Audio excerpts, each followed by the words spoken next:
नमस्कार दोस्तों, स्वागत है आपका हमारे YouTube चैनल पर। और हम आज MCQs और लेकर के आप लोगों के लिए लेकर आए हैं। और अभी तक 159 तक हो चुके थे। आगे के हम MCQs देखेंगे, बहुत ही इंपॉर्टेंट है। और ये MCQs अगर आपको चाहिए है हार्ड कॉपी में तो आप हमसे मंगवा सकते हैं। सिंपल, आपको कुछ नहीं करना है। ये ईमेल आईडी जो आपको लिख करके दे रहा हूँ, इसमें आपको मेल करना है।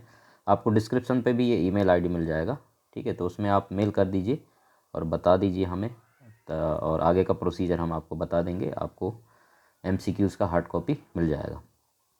लैब टेक्नोलॉजिस्ट, स्पेलिंग आप देख लीजिए, ठीक है, ताकि गलती ना हो। दिनेश, इस तरीके से, और 190@gmail.com। तो इस ईमेल आईडी पे आप हमें मेल कर सकते हैं, ठीक है।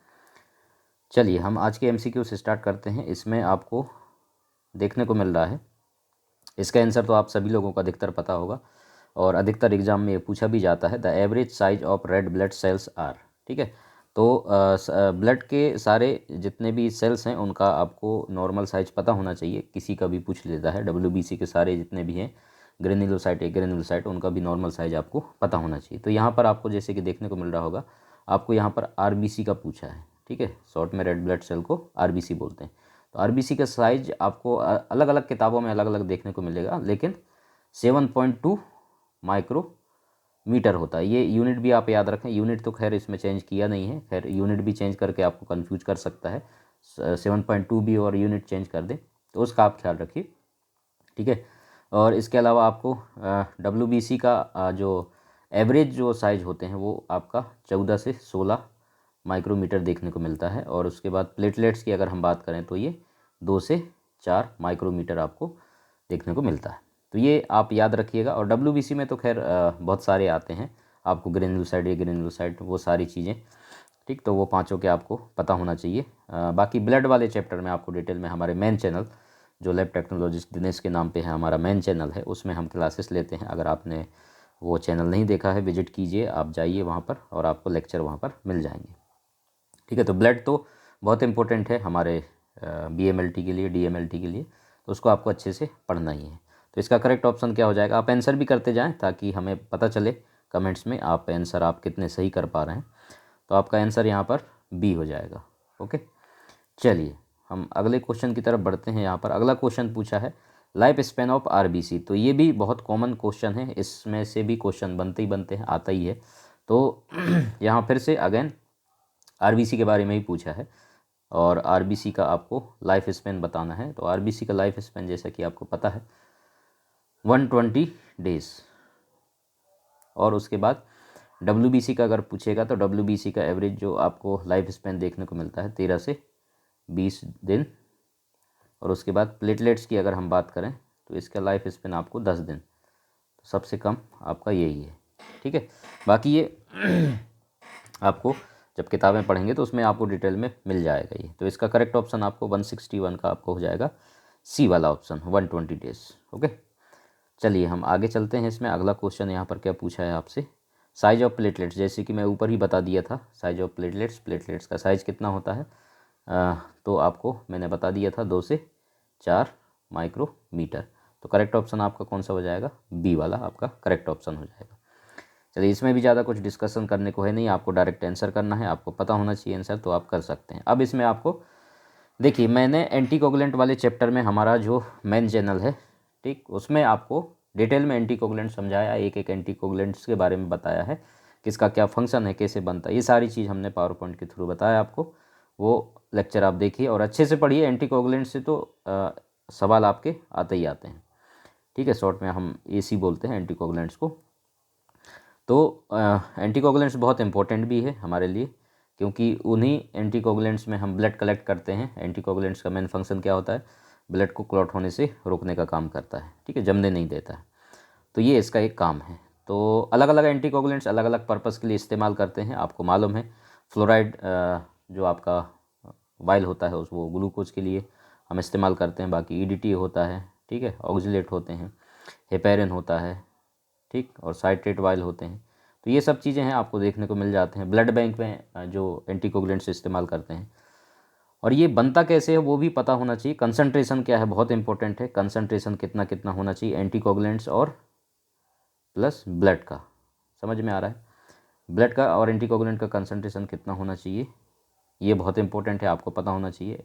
ब्लड बैंक से भी क्वेश्चन बनते हैं, उसको मैं डिटेल में बता दिया है ब्लड बैंक वाले में, आप जा कर के वो भी देखिए। मेरे का सारे पढ़ाए हुए हैं अधिकतर, कवर कर दिया है मैंने, तो पढ़ेंगे अच्छे से तो आपको करेक्ट ऑप्शन आपको पता चलेगा। इसमें सवाल पूछा है 163, concentration of potassium oxalate anticoagulant, ठीक है। तो पोटेशियम ऑक्जिलेट की कंसंट्रेशन की अगर हम बात करें, करेक्ट ऑप्शन आपका ए वाला हो जाएगा, 2 mg पर ml ऑफ ब्लड। पर ml ऑफ ब्लड कितना चाहिए आपको पोटेशियम ऑक्जिलेट, 2 mg मिलीग्राम, ठीक है। ईडीटी की अगर हम बात करोगे तो ईडीटी आपको 0.5 से 2.0 mg पर ml ऑफ ब्लड में आता है, ठीक है। हेपेरिन की अगर आप बात करोगे तो 0.1 से 0.2 mg पर ml। सोडियम साइट्रेट की आप बात करोगे तो 3.8% आपका 1 part for 9 part of blood. तो ये भी एग्जाम में पूछता है, तो ये आपको पता होना चाहिए, समझ में आ रहा है? तो इस तरीके से ये आप एंटीकोगुलेंट अच्छे से पढ़ेंगे, एंटीकोगुलेंट वाले चैप्टर में आपको डिटेल में इन्फॉर्मेशन इसका मिल जाएगा। अगला सवाल यहाँ पर उसी से रिलेटेड है, एंटीकोगुलेंट से पूछा है, amount of ammonium oxalate in 100 ml of solution of double oxalate, ठीक। तो इसके बारे में आपको आंसर इसमें क्या हो जाएगा, वही चीज़ है जो मैंने आपको बता दिया है। तो आंसर आपका बी हो जाएगा 1.2 ग्राम, ठीक है। अमोनिया जो अमाउंट होता है अमोनियम ऑक्जिलेट का 100 ml of solution of double oxalate. Double oxalate जब आप बनाते हैं अमोनियम ऑक्जिलेट और पोटेशियम ऑक्जिलेट का, ठीक है। डबल ऑक्जिलेट आपने पढ़ा है, उसको कैसे फॉर्मेशन करते हैं वो भी आप डिटेल में पढ़िए, तो वहाँ पर आपको मिल जाएगा कि आप अमोनियम ऑक्जिलेट उसमें 100 ml सॉल्यूशन जब आप बनाते हैं तो उसमें कितना मिलाते हैं या कितना ऐड करते हैं, तो ये कितना होता है 1.2 ग्राम होता है, ठीक है। चलिए अगला सवाल क्या पूछ रहा है इसमें, देखिए ये भी कॉमन सवाल है 165, और ये अधिकतर पूछे ही जाते हैं कंपटीशन एग्जाम में, तो आप ये याद रखिएगा। और एक चीज़ और, आप चैनल पे पहली बार आएँ सब्सक्राइब करके रखिए, बेल आइकन दबा के रखिए, ताकि जब भी वीडियोस आएँ नोटिफिकेशन आपको मिल जाए और आपको फ़ायदा हो इससे।